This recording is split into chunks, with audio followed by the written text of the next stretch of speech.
Valley of words के इस तीसरे दिन के साथ अब हमारे साथ एक और लेखक हमारे साथ जुड़ चुकी हैं, जिनकी किताब के बारे में आज हम उनसे बात करेंगे। जी, हम बात कर रहे हैं रूबी गुप्ता जी की, जो यहाँ पर अपने किताब के विमोचन के लिए आई हैं और आज इनकी इस किताब का विमोचन किया गया है। तो आइए चलिए जानते हैं रूबी जी से उनके किताब के बारे में और उनके जीवन के बारे में। रूबी जी, बहुत बहुत स्वागत है आपका आनंद समाचार में। Thank you.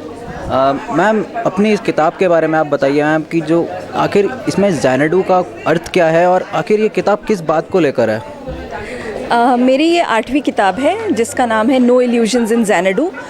और ज़ैनडू जो है, जो लोग कॉमिक्स पढ़ते हैं उनको पता होगा कि एक मैंड्रेक द मैजिशियन की कॉमिक होती थी और मैंड्रेक जो था वो जादूगर था। उसका जो घर था, उसके घर का नाम ज़ैनडू था और वो घर में काफ़ी मिस्टीरियस जादुई चीज़ें थी। तो मेरा जो नावल है, इसमें जो मेन कैरेक्टर है वो एक मुंबई का सबसे बड़ा फिल्म स्टार है। वो मुंबई में एक घर बनाता है, 60 स्टोरी का घर है और उस घर में ऐसी चीज़ें हैं जो कि मैंड्रेक द मैजिशियन के जो घर से सिमिलैरिटी रखती है। तो और मर्डर, जो उस फिल्म स्टार का मर्डर वहीं पे होता है, तो इसीलिए नो इल्यूजन्स इन ज़ैनडू। ज़ैनडू उसके घर का नाम है। इसके साथ अगर आपके जीवन की तरफ नज़र डालें तो जैसे कहते हैं कि ये आपकी 8वीं किताब है, तो इससे लेकर आपकी पहली लिखी हुई कुछ किताबों के बारे में बताइए और बताइए कि आखिर ये सफ़र आपका लिखने का आखिर शुरू कहाँ से हुआ। अच्छा, थैंक यू। मैंने एक्चुअली 8 किताबें लिखी हैं, जिसमें से 4 फ़िक्शन है और 4 नॉन फिक्शन है।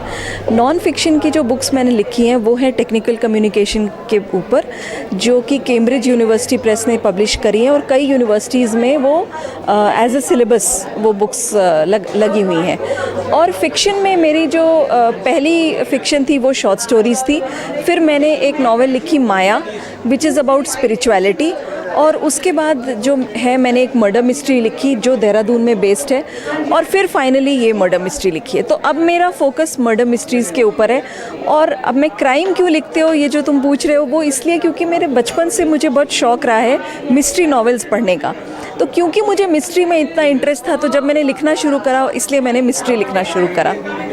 ये तो मैम, अभी आपकी इस किताब का यहाँ पर विमोचन किया गया। इसके साथ साथ मैम, जैसे आप अक्सर मैम आपने कहा जैसे आप फ़िक्शन के तौर पर आपने लिखा है, तो मैम अगर आज अब ये आपकी 8वीं किताब है तो इसको लेकर आप कुछ बताइए कि आखिर लिखने के मामले में मैम, जैसे बुक राइटिंग अब धीरे धीरे एक ज़रिया बनता जा रहा है, तो मैम आपको क्या लगता है कि शब्दों के ज़रिए जो बातों को ज़िंदा करने की बातें आती हैं, उस बातों को लेकर आखिर आप कितनी सहमत हैं आप?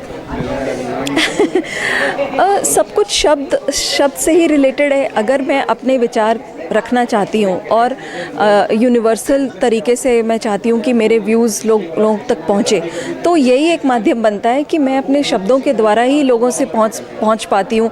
अब जैसे कोई मुंबई में है, कोई चेन्नई में है, उसने मेरी किताब पढ़ी, वो मुझे फ़ोन करके बताता है कि भाई ये चीज़ उसे लगी या दिल को छू गई।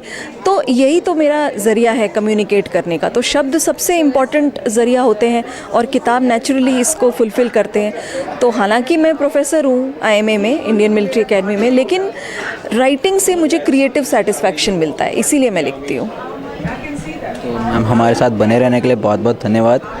थैंक यू, धन्यवाद मुझे इंटरव्यू लेने के लिए। तो ये थी हमारे साथ रूबी गुप्ता जी, जिन्होंने हमें अपनी किताब के बारे में बताया और इसी तरह वैली ऑफ वर्ड्स का ये सफ़र यूं ही जारी है और हम आशा करते हैं कि इनकी किताब दर्शकों के दिलों को छुए और इनको भी इसके साथ बहुत अच्छा फीडबैक देखने को मिले। कैमरा पर्सन मनीष ध्यानी के साथ मानव डोभाल, आनंद समाचार।